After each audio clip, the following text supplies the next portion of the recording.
Welcome to PSC beginners. നമ്മൾ ഇന്ന് വന്നിട്ടുള്ളത് ഒരു പുതിയ ക്ലാസ്സുമായിട്ടാണ്. കാരണം നമ്മുടെ നവോത്ഥാന നായകന്മാരുടെ അല്ലെങ്കിൽ നേതാക്കന്മാരുടെയൊക്കെ വാക്കുകൾ, ആശയങ്ങൾ, ഉദ്ധരണികൾ, വാചകങ്ങൾ എന്നിവയെക്കുറിച്ചിട്ടുള്ള ക്വസ്റ്റ്യൻസ് ഇതിനു മുമ്പും PSCയിൽ ചോദിച്ചിട്ടുണ്ട്.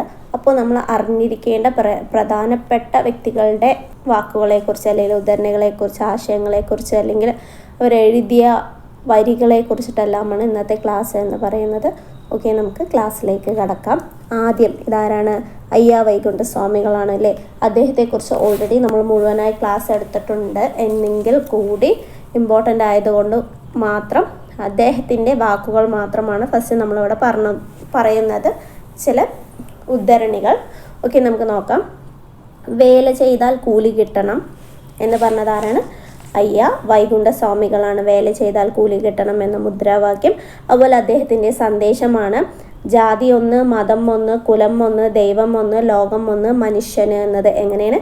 ജാതി ഒന്ന്, മതം ഒന്ന്, കുലം ഒന്ന്, ദൈവം ഒന്ന്, ലോകം ഒന്ന്, മനുഷ്യന്.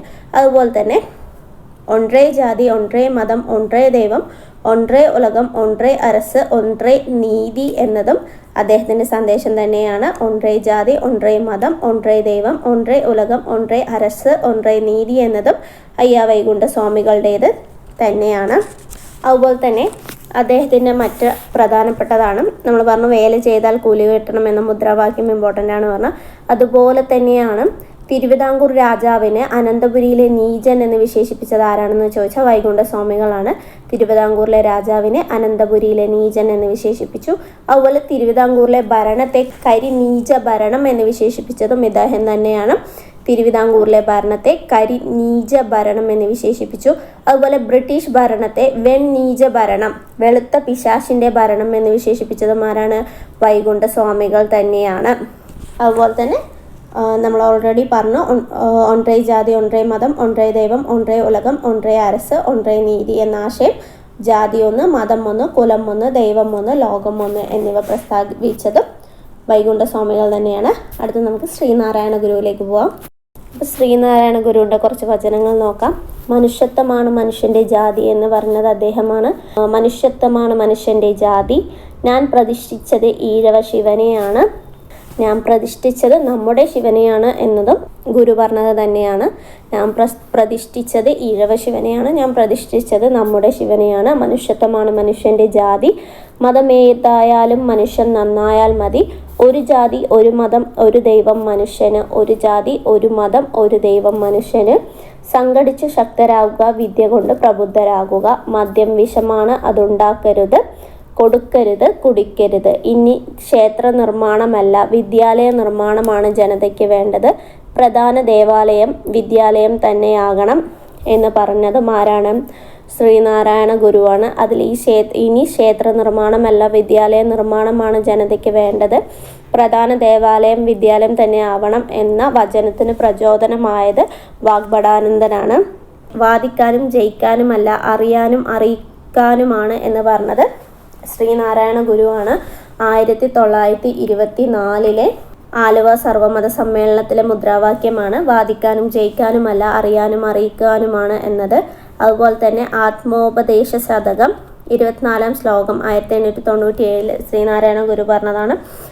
അവനിവൻ എന്നറിയുന്നതൊക്കെയോർത്ത ലവനിയിലാദിമമായൊരാത്മരൂപം, അവനവൻ ആത്മസുഖത്തിനാചരിക്കുന്നവ അപരന് സുഖത്തിനാൽ വരേണം എന്നതും. അതുപോലെ തന്നെ ഇത് ഇങ്ങനെ തന്നിട്ട് അത് ആരുടെയാണെന്ന് ചോദിക്കും, അതുകൊണ്ട് തെറ്റാതിരിക്കാൻ വേണ്ടിയിട്ടാണ് പറയുന്നത്. അതുപോലെ ഒരു ജാതി, ഒരു മതം, ഒരു ദൈവം മനുഷ്യന്, അതെവിടെയാണ്? ജാതി മീമാംസയിലാണുള്ളത്. 1924 ആലുവ അദ്വൈതാശ്രമത്തിൽ വെച്ചിട്ടാണ് ഗുരു ഈ സന്ദേശം നൽകിയത്. ഏത്? ഒരു ജാതി, ഒരു മതം, ഒരു ദൈവം മനുഷ്യന് എന്നത്. അതുപോലെ അദ്ദേഹത്തിൻ്റെ ദൈവ ദശകത്തിലേതാണ്? ആഴമേറും നിൻ മഹസ മാഴിയിൽ ഞങ്ങളാകവേ ആഴണം വാഴണം, നിത്യം വാഴണം വാഴണം സുഖം എന്നത്. ഏതിലത്തേതാണ്? ദൈവ ദശകത്തിലേതാണ്. അപ്പോൾ നമ്മൾ പറയുന്നതൊക്കെ ശ്രീനാരായണ ഗുരുവുടേതാണ്. ഇനി ശ്രീനാരായണ ഗുരുവിനെ കുറിച്ച് മറ്റ് വ്യക്തികൾ പറഞ്ഞത് എന്തൊക്കെയാണെന്ന് നോക്കാം. ശ്രീനാരായണ ഗുരുവിനെ ഒരു മൂന്നാംകിട ദൈവം എന്നതിലുപരി ഒരു ഒന്നാംകിട മനുഷ്യനായി കാണണം എന്ന് പറഞ്ഞത് ആരാണ്? അയ്യങ്കാളിയാണ് അല്ലെ. ശ്രീനാരായണ ഗുരുവിനെ ഒരു മൂന്നാംകിട ദൈവം എന്നതിലുപരി ഒരു ഒന്നാംകിട മനുഷ്യനായി കാണണം എന്ന് പറഞ്ഞത് അയ്യങ്കാളിയാണ്. അതുപോലെ CP രാമസ്വാമി അയ്യർ പറഞ്ഞതാണ്, മഹാത്മാഗാന്ധിക്കും മുൻപേ സാർവത്രിക സാഹോദര്യം എന്ന ആശയം പ്രചരിപ്പിച്ച വ്യക്തിയാണ് ശ്രീനാരായണ ഗുരു എന്നത്.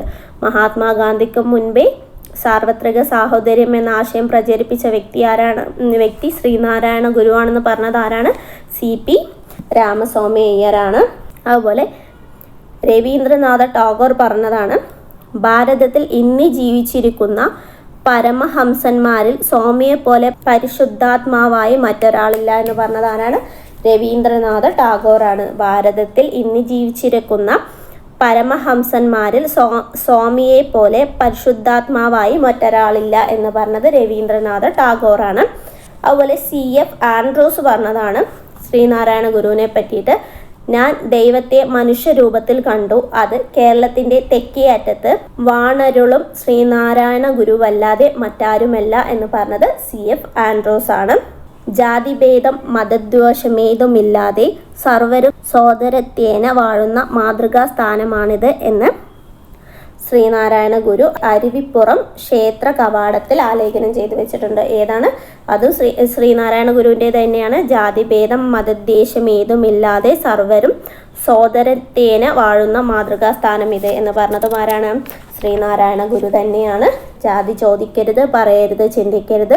നാം പ്രതിഷ്ഠിച്ചത് നമ്മുടെ ശിവനെയാണ്. നാം പ്രതിഷ്ഠിച്ചത് ഈഴവ ശിവനെയാണ്. അതുപോലെ മതമേതായാലും മനുഷ്യൻ നന്നായാൽ മതി. മദ്യം വിഷമാണ്, അതുണ്ടാക്കരുത്, കൊടുക്കരുത്, കുടിക്കരുത്. വിദ്യ കൊണ്ട് പ്രബുദ്ധരാവുക, സംഘടന കൊണ്ട് ശക്തരാകുക. ഇനി ക്ഷേത്ര നിർമ്മാണമല്ല, വിദ്യാലയ നിർമ്മാണമാണ് ജനതയ്ക്ക് വേണ്ടത്. പ്രധാന ദേവാലയം വിദ്യാലയം തന്നെയാവണം. ഈ വചനത്തിന് പ്രചോദനമായത് ആരാണെന്ന് നമ്മൾ പറഞ്ഞത്? വാഗ്ഭടാനന്ദനാണ്. മനുഷ്യത്വമാണ് മനുഷ്യൻ്റെ ജാതി. മനുഷ്യരുടെ വേഷം, ഭാഷ, മതം എന്നിവ വ്യത്യസ്തമായാലും അവരുടെ ജാതി ഒന്നായതുകൊണ്ട് അന്യോന്യം വിവാഹവും പന്തിഭോജനവും ചെയ്യുന്നതിൽ ഒരു ദോഷവുമില്ല എന്ന് പറഞ്ഞതും ആരാണ്? ശ്രീനാരായണ ഗുരു തന്നെയാണ്. അടുത്ത് നമുക്ക് ചട്ടമ്പി സ്വാമികളെ കുറിച്ച് നോക്കാം. ഷൺമുഖദാസൻ എന്ന പേരിൽ അറിയപ്പെടുന്ന ആരാണ്? ചട്ടമ്പി സ്വാമികളാണ്. അദ്ദേഹത്തെ ഷൺമുഖദാസൻ എന്ന് വിളിച്ചത് ആരാണ്? തൈക്കാട് അയ്യയാണ്. സർവ വിദ്യാധിരാജ എന്നറിയപ്പെടുന്നത് ഷൺമുഖദാസൻ എന്നെല്ലാം അറിയപ്പെടുന്നത് ആരാണ്? ചട്ടമ്പി സ്വാമികൾ തന്നെയാണ്. അതിൽ നമ്മൾ പറഞ്ഞു ചട്ടമ്പി സ്വാമിയെ ഷൺമുഖദാസൻ എന്ന് വിളിച്ചത് തൈക്കാട് അയ്യാണെന്ന് പറഞ്ഞു അല്ലേ. അതുപോലെ ചട്ടമ്പി സ്വാമിക്ക് വിദ്യാധിരാജ എന്ന പേര് നൽകിയത് എട്ടര യോഗമാണ്. അതുപോലെ ശ്രീ ഭട്ടാരകൻ, ശ്രീ ബാലഭട്ടാരകൻ എന്നീ പേരുകളിൽ അറിയപ്പെടുന്നതും ചട്ടമ്പി സ്വാമികൾ തന്നെയാണ്. കാഷായം ധരിക്കാത്ത സന്യാസി എന്നറിയപ്പെടുന്ന ആരാണ്? ചട്ടമ്പി സ്വാമികളാണ്. കാവിയും കമണ്ഡലവും ഇല്ലാത്ത സന്യാസി എന്നറിയപ്പെടുന്നതും ചട്ടമ്പി സ്വാമികളാണ്. ചട്ടമ്പി സ്വാമികളെ സദ്ഗുരു, പരിപൂർണ കലാനിധി, സർവജ്ഞാനനായ ഋഷി എന്നിങ്ങനെ വിശേഷിപ്പിച്ചത് ശ്രീനാരായണ ഗുരുവാണ്. അപ്പോൾ ഷൺമുഖദാസൻ, അതുപോലെ സർവവിദ്യാധിരാജ, ശ്രീ ഭട്ടാരകൻ, ശ്രീ ബാലഭട്ടാരകൻ, കാഷായം ധരിക്കാത്ത സന്യാസി, കാവിയും കമണ്ഡലവും ഇല്ലാത്ത സന്യാസി എന്നെല്ലാം പറഞ്ഞാൽ ആര് തന്നെയാണ്? ചട്ടമ്പി സ്വാമികൾ തന്നെയാണ്. വിദ്യയും വിത്തവും ഉണ്ടെങ്കിലേ മനുഷ്യ പുരോഗതി സാധ്യമാകൂ എന്ന് വിശ്വസിച്ച നവോത്ഥാന നായകനാണ് ചട്ടമ്പി സ്വാമികൾ. വിദ്യയും വിത്തവും ഉണ്ടെങ്കിലേ മനുഷ്യ പുരോഗതി സാധ്യമാവൂ. അതുപോലെ അയിത്തം അറബിക്കടലിൽ തള്ളണം എന്ന് പറഞ്ഞതാരാണ്? ചട്ടമ്പി സ്വാമികൾ തന്നെയാണ്. അയിത്തം അറബിക്കടലിൽ തള്ളണം എന്ന് ആഹ്വാനം ചെയ്ത നവോത്ഥാന നായകനാണ് ചട്ടമ്പി സ്വാമികൾ. അനുകമ്പയായ മധുരത്താൽ നിറഞ്ഞതായിരിക്കണം മനുഷ്യ മനസ്സ് എന്ന് ആഹ്വാനം ചെയ്തതും ചട്ടമ്പി സ്വാമികളാണ്. അതുപോലെ ചട്ടമ്പി സ്വാമികളെ കുറിച്ചിട്ട് വിവേകാനന്ദൻ പറഞ്ഞതാണ്, മലബാറിൽ ഞാനൊരു യാഥാർത്ഥ മനുഷ്യനെ കണ്ടു എന്ന്. മലബാറിൽ ഞാനൊരു യാഥാർത്ഥ മനുഷ്യനെ കണ്ടു എന്ന് ചട്ടമ്പി സ്വാമികളെ കുറിച്ച് ആര് പറഞ്ഞതാണ്? സ്വാമി വിവേകാനന്ദൻ പറഞ്ഞതാണ്. അതുപോലെ സ്വാമി വിവേകാനന്ദനെ കുറിച്ച് ചട്ടമ്പി സ്വാമി പറഞ്ഞതാണ്, അദ്ദേഹം ഒരു ഗരുഡനാണെങ്കിൽ ഞാൻ വെറും കൊതുകാണ് എന്ന്. എങ്ങനെ? അദ്ദേഹം ഒരു ഗരുഡനാണെങ്കിൽ ഞാൻ വെറും കൊതുകാണെന്ന് പറഞ്ഞത് ചട്ടമ്പി സ്വാമി ആരെ കുറിച്ച് പറഞ്ഞതാണ്? സ്വാമി വിവേകാനന്ദനെ കുറിച്ച് പറഞ്ഞതാണ്. അതുപോലെ സ്വാമി വിവേകാനന്ദൻ ചട്ടമ്പി സ്വാമികളുടെ വേദാധികാര നിരൂപണം എന്ന കൃതിയെക്കുറിച്ച് അഭിപ്രായപ്പെട്ടതാണ്, തീ പോലുള്ള വാക്കുകൾ കത്തിപ്പോകാത്തത് ഭാഗ്യം എന്നത്. തീ പോലുള്ള വാക്കുകൾ കത്തിപ്പോകാത്തത് ഭാഗ്യമെന്ന് പറഞ്ഞത് വിവേകാനന്ദൻ എന്തിനെ കുറിച്ചിട്ടാണ്? വേദാധികാര നിരൂപണത്തെക്കുറിച്ചിട്ട്. അത് ആരുടേതാണ്? ചട്ടമ്പി സ്വാമികളുടേതാണ്. അപ്പോൾ വിദ്യയും വിത്തവും ഉണ്ടെങ്കിലേ മനുഷ്യ പുരോഗതി സാധ്യമാവൂ. അയിത്തം അറബിക്കടലിൽ തള്ളണം. അനുകമ്പയായ മധുരത്താൽ നിറഞ്ഞതായിരിക്കണം മനുഷ്യ മനസ്സ്. ജാതി വ്യവസ്ഥയുടെ കെടുതികളില്ലാതാക്കുന്നതിന് പരിഹാരം ക്ഷേത്രങ്ങൾ സ്ഥാപിക്കുകയല്ല, ക്ഷേത്രങ്ങളിൽ നിന്ന് ജാതിഭൂതങ്ങളെ അടിച്ചു പുറത്താക്കുകയാണ് വേണ്ടത് എന്ന് പറഞ്ഞതും ചട്ടമ്പി സ്വാമികളാണ്. ജാതി വ്യവസ്ഥയുടെ കെടുതികളില്ലാതാക്കുന്നതിന് പരിഹാരം ക്ഷേത്രങ്ങൾ സ്ഥാപിക്കുകയല്ല, ക്ഷേത്രങ്ങളിൽ നിന്ന് ജാതിഭൂതങ്ങളെ അടിച്ചു പുറത്താക്കുകയാണ് വേണ്ടത് എന്ന് പറഞ്ഞത് ആരാണ്? ചട്ടമ്പി സ്വാമികളാണ്. ഇതൊക്കെയാണ് നമുക്ക് ചട്ടമ്പി സ്വാമികളെ കുറിച്ച് ഇമ്പോർട്ടൻ്റ് ആയി പറയാനുള്ളത്. അടുത്ത് നമുക്ക് അയ്യങ്കാളിയെ കുറിച്ച് നോക്കാം. പുലയ രാജ എന്നറിയപ്പെടുന്ന നവോത്ഥാന നായകനാണ് അയ്യങ്കാളി. അതുപോലെ അയ്യങ്കാളിയെ പുലയ രാജാവ് എന്ന് വിശേഷിപ്പിച്ചത് ആരാണെന്ന് ചോദിച്ചാൽ മഹാത്മാഗാന്ധിയാണ്. ഇന്ത്യയുടെ മഹാനായ പുത്രൻ എന്ന അയ്യങ്കാളിയെ വിശേഷിപ്പിച്ചത് ആരാണ്? ഇന്ദിരാഗാന്ധിയാണ്. ഇന്ത്യയിൽ ആദ്യത്തെ കമ്മ്യൂണിസ്റ്റുകാരൻ എന്ന അയ്യങ്കാളിയെ അഭിപ്രായപ്പെട്ടത് E.K. നയനാരാണ്. ഇന്ത്യയിലെ ആദ്യത്തെ കമ്മ്യൂണിസ്റ്റുകാരൻ അയ്യങ്കാളിയാണെന്ന് അഭിപ്രായപ്പെട്ടത് ആരാണ്? E.K. നയനാരാണ്. അതുപോലെ കേരളത്തിലെ ഏറ്റവും പ്രധാനപ്പെട്ട ദളിത് നേതാവ് എന്ന അയ്യങ്കാളിയെ വിശേഷിപ്പിച്ചത് P. സനൽ മോഹനാണ്. കേരള സ്പാർട്ടക്കസ് എന്നറിയപ്പെടുന്ന നവോത്ഥാന നായകനാണ് അയ്യങ്കാളി. പുലയരാജ കേരള സ്പാർട്ടക്കസ് എന്നറിയപ്പെടുന്ന ആരാണ്? അയ്യങ്കാളിയാണ്. പുലയരുടെ രാജാവ് എന്ന് വിളിച്ചത് ഗാന്ധിജിയും ഇന്ത്യയുടെ മഹാനായ പുത്രൻ എന്ന് വിളിച്ചത് ഇന്ദിരാഗാന്ധിയും ഇന്ത്യയിലെ ആദ്യത്തെ കമ്മ്യൂണിസ്റ്റുകാരൻ എന്ന് വിളിച്ചത് ആരാണ്? E.K. നയനാരുമാണ്. കേരളത്തിലെ ഏറ്റവും പ്രധാനപ്പെട്ട ദളിത് നേതാവ് എന്ന അയ്യങ്കാളിയെ വിശേഷിപ്പിച്ചത് P. സനൽ മോഹനാണ്. അദ്ദേഹം പറഞ്ഞതാണ്, ഞങ്ങളുടെ കുട്ടികൾക്ക് പഠിക്കാൻ സൗകര്യം നൽകിയില്ലെങ്കിൽ കാണായ പാഠങ്ങളിലെല്ലാം മുട്ടിപ്പുല്ല് കുരിപ്പിക്കുമെന്ന് പ്രഖ്യാപിച്ച നവോത്ഥാന നായകനാണ് അയ്യങ്കാളി. ഞങ്ങളുടെ കുട്ടികൾക്ക് പഠിക്കാൻ സൗകര്യം നൽകിയില്ലെങ്കിൽ കാണായ പാഠങ്ങളിലെല്ലാം മുട്ടിപ്പുല്ല് കുരിപ്പിക്കുമെന്ന് പ്രഖ്യാപിച്ച നവോത്ഥാന നായകൻ ആരാണ്? അത് അയ്യങ്കാളിയാണ്. അതുപോലെ അദ്ദേഹം ശ്രീനാരായണ ഗുരുവിനെ കുറിച്ച് പറഞ്ഞ ഒരു കാര്യമാണ്, ശ്രീനാരായണ ഗുരുവിനെ ഒരു മൂന്നാംകിട ദൈവം എന്നതിലുപരി ഒരു ഒന്നാംകിട മനുഷ്യനായി കാണണമെന്ന്. ഇനി ശ്രീനാരായണ ഗുരുവിനെ മൂന്നാംകിട ദൈവം എന്നതിലുപരി ഒരു ഒന്നാംകിട മനുഷ്യനായി കാണണം എന്ന് പറഞ്ഞത് ആരാണ്? അയ്യങ്കാളിയാണ്.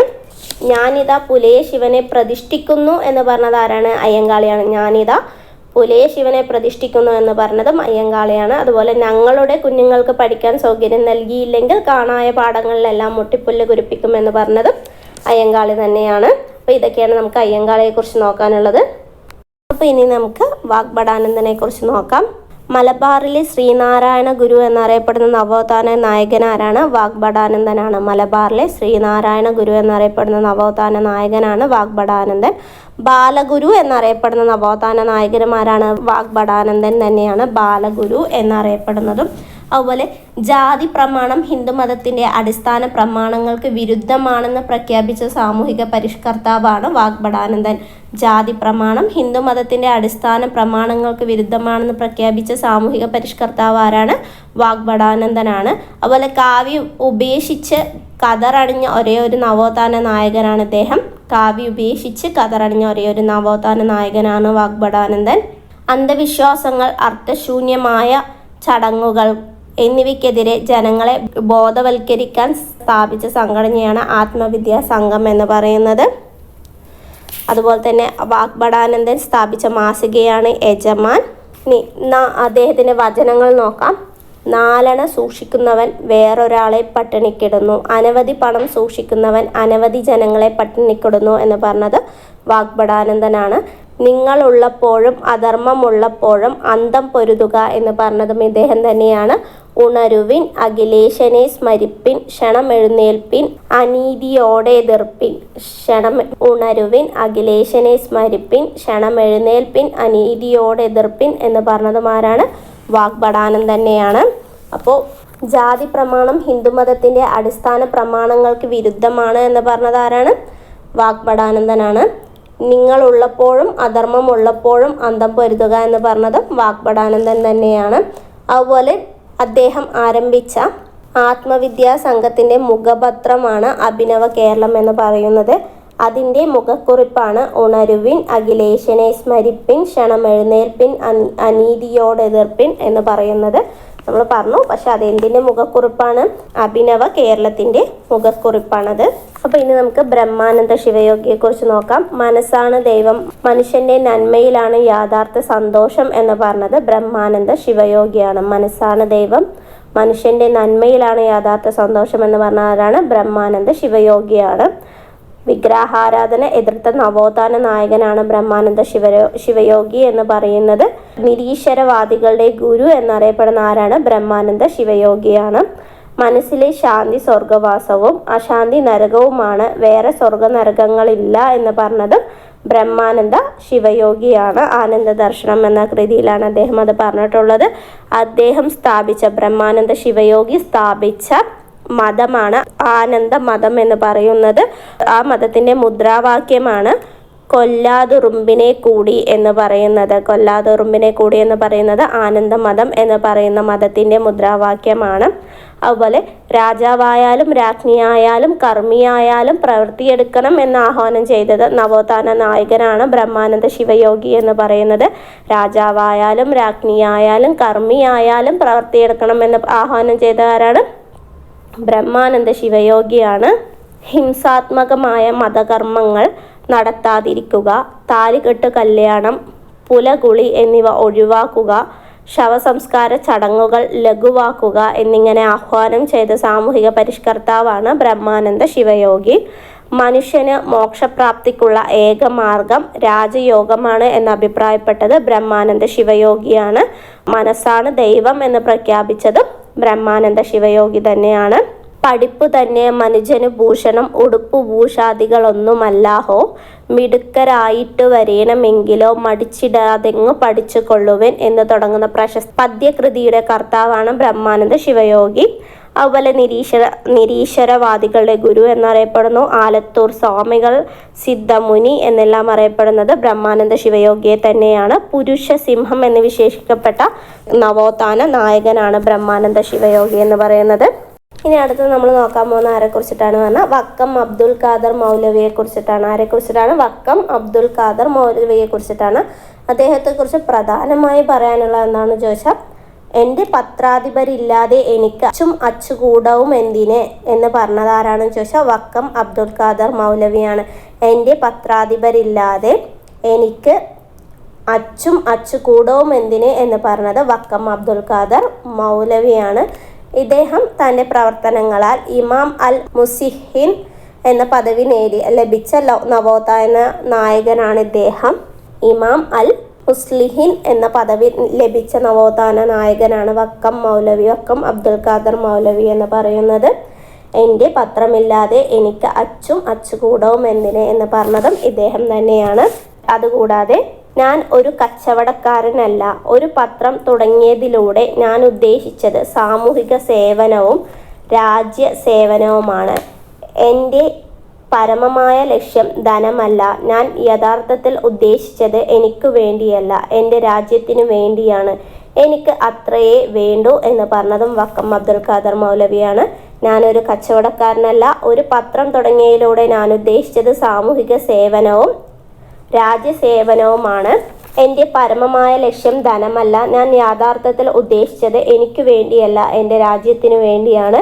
എനിക്ക് അത്രയേ വേണ്ടൂ എന്ന് പറഞ്ഞതും വക്കം അബ്ദുൽ ഖാദർ മൗലവിയാണ്. സാമൂഹികമായ പിന്നോക്കാവസ്ഥ പരിഹരിക്കാനുള്ള മാർഗം വിദ്യാഭ്യാസമാണ് എന്ന് പറഞ്ഞതും ഇദ്ദേഹം തന്നെയാണ്. സാമൂഹികമായ പിന്നോക്കാവസ്ഥ പരിഹരിക്കാനുള്ള മാർഗം വിദ്യാഭ്യാസമാണ് എന്ന് പറഞ്ഞത് ആരാണ്? വക്കം അബ്ദുൽ ഖാദർ മൗലവിയാണ്. സമ്പന്നർ പാവങ്ങൾക്ക് വിദ്യാഭ്യാസം നൽകാനുള്ള ചെലവ് വഹിക്കുകയും അവർക്ക് ഉന്നത വിദ്യാഭ്യാസം ലഭ്യമാക്കാൻ സഹായിക്കുകയും വേണം എന്ന് പറഞ്ഞത് വക്കം അബ്ദുൽ ഖാദർ മൗലവിയാണ്. സമ്പന്നർ പാവങ്ങൾക്ക് വിദ്യാഭ്യാസം നൽകാനുള്ള ചെലവ് വഹിക്കുകയും അവർക്ക് ഉന്നത വിദ്യാഭ്യാസം ലഭ്യമാക്കാൻ സഹായിക്കുകയും വേണമെന്ന് പറഞ്ഞത് ആരാണ്? വക്കം അബ്ദുൽ ഖാദർ മൗലവിയാണ്. മതവിദ്യാഭ്യാസത്തോടൊപ്പം ഭൗതിക വിദ്യാഭ്യാസവും നേടിയെങ്കിലേ മനുഷ്യ പുരോഗതി സാധ്യമാവുകയുള്ളൂ എന്ന് പറഞ്ഞത് വക്കം അബ്ദുൽ ഖാദർ മൗലവി തന്നെയാണ്. അതുപോലെ വക്കം അബ്ദുൽ ഖാദർ മൗലവിയുടെ പത്രമാണ് സ്വദേശാഭിമാനി പത്രം എന്ന് പറയുന്നത്. 1905 ജനുവരി 19 5 തെങ്ങിലാണ് ഈ പത്രം ആദ്യമായി സ്ഥാപിതമായത്. ഏത്? സ്വദേശാഭിമാനി. 1905 ജനുവരി 19 5 തെങ്ങിൽ സ്ഥാപിച്ച പത്രമാണ് സ്വദേശാഭിമാനി എന്ന് പറയുന്നത്. അതിൻ്റെ മുഖക്കുറിപ്പാണ് ഭയകൗടില്യ ലോപങ്ങൾ വളർക്കില്ലൊരു നാടിനെ എന്നത്. ഭയകൗടില്യ ലോപങ്ങൾ വളർക്കില്ലൊരു നാടിനെ എന്നത് സ്വദേശാഭിമാനി പത്രത്തിൻ്റെ ആപ്തവാക്യമാണ്. ഇതിൻ്റെ മുഖക്കുറിപ്പാണ്. തിരുവിതാംകൂറിലെ രാജവാഴ്ചയുടെ അഴിമതികളെയും അനീതികളെയും വെളിച്ചത്ത് കൊണ്ടുവന്ന പത്രമാണ് ഈ സ്വദേശാഭിമാനി പത്രം എന്ന് പറയുന്നത്. കാരണം സ്വദേശാഭിമാനി രാമകൃഷ്ണപിള്ളയെ നാട് കടത്തിയതൊക്കെ നമ്മൾ പഠിച്ചിട്ടുണ്ട് അല്ലേ. അപ്പോൾ ആ തിരുവിതാംകൂറിലെ അഴിമതികളെ അല്ലെങ്കിൽ രാജവാഴ്ചയുടെ അഴിമതികളെയും അനീതികളെയും പുറത്തു കൊണ്ടുവന്ന പത്രമാണ് എന്തെന്ന് പറയുന്നത്, സ്വദേശാഭിമാനി പത്രം എന്ന് പറയുന്നത്. ഈ പത്രത്തിൻ്റെ പത്രാധിപനായിരുന്നു സ്വദേശാഭിമാനി രാമകൃഷ്ണപിള്ള എന്ന് പറയുന്നത്.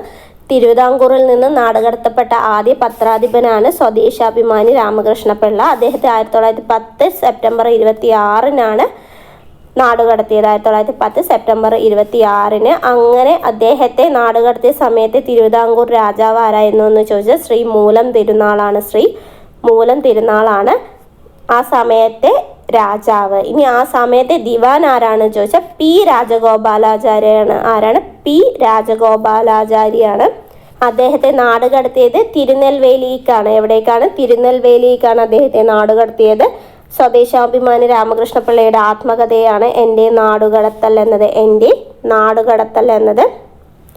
തിരുവിതാംകൂർ ദിവാനായ പി രാജഗോപാലാചാര്യയുടെ സദാചാര വിരുദ്ധ പ്രവർത്തനങ്ങളെ വിമർശിച്ച് രാമകൃഷ്ണപിള്ള എഴുതിയ മുഖപ്രസംഗമാണ് ഗർഹ്യമായ നടത്തം എന്നത്. ഗർഹ്യമായ നടത്തം എപ്പോഴായിരുന്നു? 1910 ഓഗസ്റ്റ് 24-നാണ്. നമ്മൾ നേരത്തെ പറഞ്ഞു സ്വദേശാഭിമാനി പത്രത്തിൻ്റെ മുഖക്കുറിപ്പ് എന്തായിരുന്നു? ഭയകൗടില്യ ലോപങ്ങൾ വളർക്കില്ലൊരു നാടിനെ എന്ന. സ്വദേശാഭിമാനി എന്ന് കേട്ടാൽ അതിലെ പത്രാധിപനാണ് സ്വദേശാഭിമാനി രാമകൃഷ്ണപിള്ള. അത് തുടങ്ങിയത് ആരാണ് എന്ന് ചോദിച്ചാൽ ആരാണ്? വക്കം അബ്ദുൽ ഖാദർ മൗലവിയാണ്. സ്വദേശാഭിമാനി രാമകൃഷ്ണപിള്ള അറിയപ്പെടുന്നത് കേരളൻ എന്നാണ്. അപ്പോൾ കേരളൻ എന്ന തൂലികാ നാമത്തിൽ അറിയപ്പെടുന്നത് ആരാണ്? സ്വദേശാഭിമാനി രാമകൃഷ്ണപിള്ളയാണ്. രാമകൃഷ്ണപിള്ളയ്ക്ക് സ്വദേശാഭിമാനി എന്ന വിശേഷണം നൽകിയത് ആരാണ് എന്ന് ചോദിച്ചാൽ മലേഷ്യൻ മലയാളികളാണ്. സ്വദേശാഭിമാനി രാമകൃഷ്ണപിള്ളയ്ക്ക് സ്വദേശാഭിമാനി, അതായത് രാമകൃഷ്ണപിള്ളയ്ക്ക് സ്വദേശാഭിമാനി എന്ന നാമകരണം അല്ലെങ്കിൽ വിശേഷണം നൽകിയത്. ഓക്കെ, അപ്പം നമുക്കിനി സഹോദരൻ അയ്യപ്പനെ കുറിച്ച് കൂടി നോക്കാം. നമ്മൾ ഓൾറെഡി ഇദ്ദേഹത്തിനെ കുറിച്ചിട്ടുള്ള ക്ലാസ് എടുത്തതാണ്. അദ്ദേഹത്തിൻ്റെ ജന്മസ്ഥലം എറണാകുളത്തെ ചേറായിലാണെന്ന് നമ്മൾ പറഞ്ഞിട്ടുണ്ടായിരുന്നു. ഇനി നമുക്ക് ബാക്കി കൂടി നോക്കാം. കേരളത്തിലെ ആധുനിക പ്രസംഗ സമ്പ്രദായത്തിൻ്റെ പിതാവ് എന്നറിയപ്പെടുന്ന ആരാണ്? സഹോദരൻ അയ്യപ്പനാണ്. അയ്യപ്പൻ മാസ്റ്റർ എന്നറിയപ്പെടുന്നത് സഹോദരൻ അയ്യപ്പനാണ്. മനുഷ്യരെല്ലാം സഹോദരന്മാരാകുന്നു എന്ന പ്രഥമ വാക്യത്തോടെ അച്ചടിച്ചിരുന്ന മാഗസീനാണ് സഹോദരൻ എന്ന് പറയുന്നത്. ഈ സഹോദര സംഘത്തിൻ്റെ മുഖപത്രമാണ് സഹോദരൻ എന്ന് പറയുന്നത്. ഈ സഹോദര സംഘം സ്ഥാപിച്ചത് ആരാണെന്ന് ചോദിച്ചാൽ സഹോദരൻ അയ്യപ്പനാണ്. എപ്പോഴാണ് സ്ഥാപിച്ചത്? 1917-ലാണ് സ്ഥാപിച്ചത്. അപ്പോൾ അദ്ദേഹം സ്ഥാപിച്ച സഹോദര സംഘം എന്ന സംഘടന 1917 സ്ഥാപിച്ചു. അതിൻ്റെ സഹോദര സംഘത്തിൻ്റെ മുഖപത്രമാണ് സഹോദരൻ എന്നത്. ആ സഹോദര സംഘത്തിൽ അല്ലെങ്കിൽ ആ സഹോദരനിൽ മനുഷ്യരെല്ലാം സഹോദരരാകുന്നു എന്ന പ്രഥമ വാക്യത്തോടെയാണ് അച്ചടിച്ചിറങ്ങിയിരുന്നത്. ഇനി അദ്ദേഹത്തിൻ്റെ ബാക്കിയുള്ള വാക്കുകൾ നോക്കാം. ജാതി വേണ്ട, മതം വേണ്ട, ദൈവം വേണ്ട, മനുഷ്യന് എന്ന സന്ദേശം നൽകിയത് ആരാണ്? സഹോദരൻ അയ്യപ്പനാണ്. ജാതിയെ വിധിക്കുന്നു, ജാതിയെ സ്ഥാപിക്കുന്നു, ജാതിയിൽ നിന്നിടുന്നു, ജാതിദാൻ ഹിന്ദുമതം എന്ന് പ്രസ്താവിച്ചതും സഹോദരൻ അയ്യപ്പനാണ്. ജാതി വേണ്ട, മതം വേണ്ട, ദൈവം വേണ്ട, മനുഷ്യന് എന്ന സന്ദേശം നൽകിയത് സഹോദരൻ അയ്യപ്പനാണ്. ജാതിയെ വിധിക്കുന്നു, ജാതിയെ സ്ഥാപിക്കുന്നു, ജാതിയിൽ നിന്നിടുന്നു, ജാതിദാൻ ഹിന്ദുമതം എന്ന് പറഞ്ഞത് ആരാണ്? സഹോദരൻ അയ്യപ്പൻ തന്നെയാണ്. അതുപോലെ കർമ്മത്താൽ ചണ്ടാലൻ, കർമ്മത്താൽ ബ്രാഹ്മണൻ ഇപ്രകാരം അഭിപ്രായപ്പെട്ടതും സഹോദരൻ അയ്യപ്പൻ തന്നെയാണ്. കർമ്മത്താൽ ചണ്ടാലൻ, കർമ്മത്താൽ ബ്രാഹ്മണൻ എന്നറിയപ്പെട്ടത് ആരാണ്? സഹോദരൻ അയ്യപ്പൻ തന്നെയാണ്. സ്വതന്ത്രമായി ചിന്തിക്കുക, ധീരമായി ചോദ്യം ചെയ്യുക എന്ന വാക്കുകളും സഹോദരൻ അയ്യപ്പൻ്റെ തന്നെയാണ്. ഇദ്ദേഹത്തിൻ്റെ കവിതയാണ് മാവേലി നാടുവാണീടകാലം എന്നത്. മാവേലി നാടുവാണീടകാലം ആരെഴുതിയതാണ്? സഹോദരൻ അയ്യപ്പൻ എഴുതിയതാണ്. ആചാരങ്ങളെല്ലാം ദൈവത്തെ പ്രീതിപ്പെടുത്താനാണെങ്കിൽ ഞാൻ ആ ദൈവത്തോട് യുദ്ധം പ്രഖ്യാപിക്കുന്നു എന്ന് അഭിപ്രായപ്പെട്ടത് ആരാണ്? സഹോദരൻ അയ്യപ്പനാണ്. ആചാരങ്ങളെല്ലാം ദൈവത്തെ പ്രീതിപ്പെടുത്താനാണെങ്കിൽ ഞാൻ ആ ദൈവത്തോട് യുദ്ധം പ്രഖ്യാപിക്കുന്നു എന്ന് പറഞ്ഞതും സഹോദരൻ അയ്യപ്പനാണ്. അപ്പോൾ ഒന്നുകൂടെ പറയാം. കർമ്മത്താൽ ചണ്ടാലൻ, കർമ്മത്താൽ ബ്രാഹ്മണൻ എന്ന് പറഞ്ഞത് സഹോദരൻ അയ്യപ്പനാണ്. സ്വതന്ത്രമായി ചിന്തിക്കുക, ധീരമായി ചോദ്യം ചെയ്യുക എന്ന് പറഞ്ഞതും അദ്ദേഹം തന്നെയാണ്. ആചാരങ്ങളെല്ലാം ദൈവത്തെ പ്രീതിപ്പെടുത്താനാണെങ്കിൽ ഞാൻ ആ ദൈവത്തോട് യുദ്ധം പ്രഖ്യാപിക്കുന്നു എന്ന് പറഞ്ഞതും അദ്ദേഹം തന്നെയാണ്. ജാതി വേണ്ട, മതം വേണ്ട, ദൈവം വേണ്ട മനുഷ്യന് എന്നതും സഹോദരൻ അയ്യപ്പൻ പറഞ്ഞത് തന്നെയാണ്. അതുപോലെ ഇദ്ദേഹത്തിൻ്റെ ഓണത്തിൻ്റെ ഐതിഹ്യം വിളിച്ചോതുന്ന പാട്ടാണ് മാവേലി നാടുവാണിടും കാലം മനുഷ്യരെല്ലാവരും ഒന്നുപോലെ എന്നുള്ളത്. ജാതിയെ വിധിക്കുന്നു, ജാതിയെ സ്ഥാപിക്കുന്നു, ജാതിയിൽ നിന്നിടുന്നു, ജാതിതാൻ ഹിന്ദുമതം എന്ന് പറഞ്ഞതും സഹോദരൻ അയ്യപ്പനാണ്. അതുപോലെ സഹോദരൻ അയ്യപ്പൻ സ്ഥാപക എഡിറ്ററായി പ്രവർത്തിച്ച പ്രസിദ്ധീകരണമാണ് യുക്തിവാദി എന്ന് പറയുന്നത്. അപ്പോൾ 1928 ആരംഭിച്ച യുക്തിവാദി മാസികയുടെ ആപ്തവാക്യമാണ് യുക്തിയേന്തി മനുഷ്യന്റെ ബുദ്ധിശക്തി ഗണിച്ചതിൽ ലഭിച്ചതല്ലാതിലൊന്നും ലോകവിജ്ഞാന രാശിയിൽ എന്നതും. എന്തിൻ്റെ ആപ്തവാക്യമാണ്? ഏത് മാസികയുടെ ആപ്തവാക്യമാണ്? യുക്തിവാദി മാസികയുടെ ആപ്തവാക്യമാണ്. മനുഷ്യരെല്ലാം സഹോദരരാകുന്നു എന്നത് സഹോദരൻ അയ്യപ്പൻ 1917 ആരംഭിച്ച മാസികയുടെ സഹോദരൻ എന്ന മാസികയുടെ പ്രഥമ വാക്യമാണ്. അപ്പോൾ നമ്മുടെ ഇന്നത്തെ ക്ലാസ്സിൽ നമ്മൾ കുറച്ച് വ്യക്തികളെ കുറിച്ചിട്ടാണ് പറഞ്ഞിട്ടുള്ളൂ. അവരെക്കുറിച്ച് അവരുടെ വാചകങ്ങൾ അല്ലെങ്കിൽ അവരെക്കുറിച്ച് മറ്റുള്ളവർ പറഞ്ഞത് എന്തൊക്കെയാണ് എന്നുള്ളതൊക്കെ ഞാൻ ഇതിൽ ഉൾപ്പെടുത്തിയിട്ടുണ്ട്. പറഞ്ഞതൊക്കെ ഇമ്പോർട്ടൻ്റ് ആണ്. അപ്പോൾ ബാക്കി കുറേ പേരെ കൂടി നമുക്ക് ഇതിൽ നോക്കാനുണ്ട്. അതൊക്കെ കൊണ്ട് അടുത്തൊരു ക്ലാസ്സിൽ വരുന്നതായിരിക്കാം. അപ്പോൾ വീണ്ടും പുതിയൊരു ക്ലാസ്സുമായി വരുന്നത് വരെ ഓക്കെ ബൈ. നിങ്ങൾക്ക് ഇഷ്ടപ്പെടുകയാണെങ്കിൽ ലൈക്ക് ചെയ്യുക, സബ്സ്ക്രൈബ് ചെയ്യുക. വീണ്ടും പുതിയൊരു ക്ലാസ്സുമായി വരുന്നത് വരെ ബൈ.